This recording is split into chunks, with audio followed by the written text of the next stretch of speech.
Good afternoon दोस्तों। आज की कक्षा में आपका स्वागत, अभिनंदन। आज दिनांक 1 सितंबर 2021, बीएड सेकंड ईयर संस्कृत भाषा शिक्षण। आज हम कारक के बारे में विस्तार से अध्ययन करेंगे। पिछली कक्षाओं में हमने कारक का अर्थ, कारक किन दो शब्दों से मिलकर बना है, कारक में प्रत्यय कौन सा है, कारक की परिभाषाएं और कारक को कितने भागों में बांटा गया है, जिसमें हमने कारक के दो भाग हमने कल पिछली कक्षाओं में हमने पढ़े। जिसमें सबसे पहला हमारा था कर्ता, जिसका चिन्ह था कर्ता ने। दूसरा हमारा था कर्म, यानी कर्म को द्वितीय विभक्ति प्रथम और द्वितीय विभक्ति दो के बारे में हमने कल विस्तार से अध्ययन किया। आज हम उससे आगे बढ़ेंगे। आज तृतीय विभक्ति है हमारी, तीसरा है हमारा करण कारक। यानी करण कारक से तात्पर्य है कि संज्ञा के जिस रूप से क्रिया के करने के साधन का बोध होता है उसे हम करण कारक कहते हैं। और करण कारक में तृतीय विभक्ति का प्रयोग किया जाता है और इसका विभक्ति चिन्ह है से या के द्वारा। जैसे उदाहरण के माध्यम से राम ने रावण की तीर से मारे, यानी तो राम रावणम वाणेन हतवान। इसी प्रकार से अगले सूत्र के माध्यम से सूत्र यानी सहार्थ प्रक्रिया, सहार्थ का मतलब होता है सह, यानी साथ में, साथ के योग में भी तृतीय विभक्ति का प्रयोग किया जाता है। कुछ शब्द दिए गए हैं, हमें उन संस्कृत की लाइन के अंदर शब्दों को समझना है। उससे हमें पता चलेगा कि इस शब्द के साथ तृतीय विभक्ति का प्रयोग किया जाता है।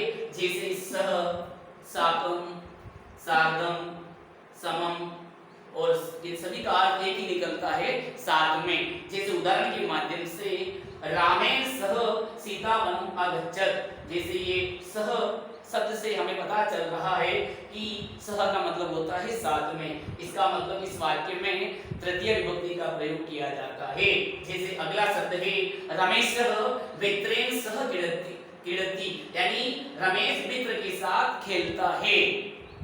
अगले सूत्र के माध्यम से जैसे उन वारण प्रयोजना तत्तेषु, इसमें भी तृतीय विभक्ति उन का अर्थ होता है हीन। और जैसे वारण, निषेध, प्रयोजनार्थक, इन शब्दों में भी तृतीय विभक्ति का प्रयोग किया जाता है। जैसे सूत्र येना अंग विकार, यानी अंग विकार के योग में भी हम तृतीय विभक्ति का प्रयोग करते हैं। शरीर के अंगों के नाम कुछ भी आ सकता है, कुछ भी सभी। जैसे एकेन हिन, यानी एक कम। जैसे मोहन पादेन खंज, मोहन पैर से लंगड़ा है।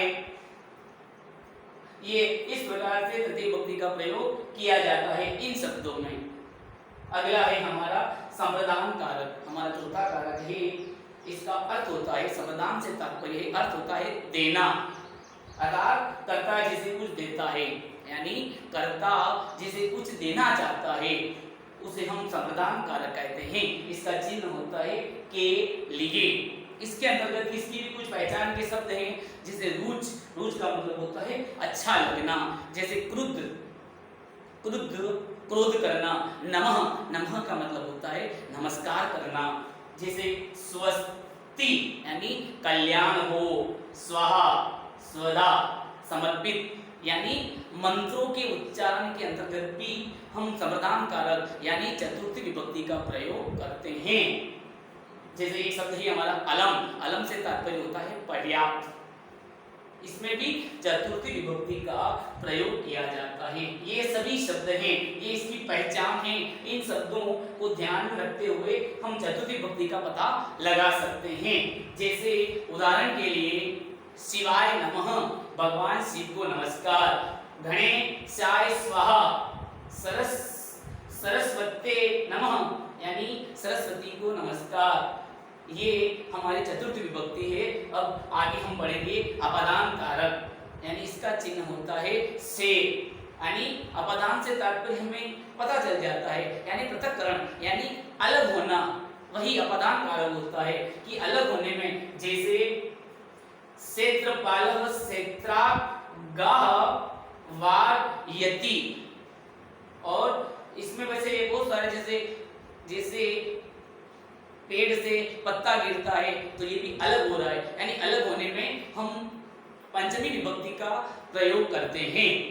जैसे और भी शब्द हैं, जैसे बही, बही का मतलब होता है बाहर, जैसे गृहात् बहिः वाटिका, यानी घर के बाहर वाटिका है। अस्ति, वाटिका अस्ति। जैसे बी, यानी डरने वाली धातुओं में बी, जैसे बी, बी का मतलब होता है डरना। जैसे त्रा, त्रा का मतलब होता है बचाना। ऐसे बहुत सारी धातुएं होती है। इन धातुओं के माध्यम से हम संस्कृत का अगर पूरी लाइन दी हुई होती है तो उसके अंदर हम पता लगा सकते हैं इन शब्दों के माध्यम से कि इसके अंतर्गत अपादान कारक हो सकता है, यानी इसमें हम पंचमी विभक्ति का प्रयोग कर सकते हैं। अब आगे है हमारी षष्ठी विभक्ति और इसके बारे में हम अगली कक्षा में विस्तार से हम जानेंगे। जय हिंद, जय भारत।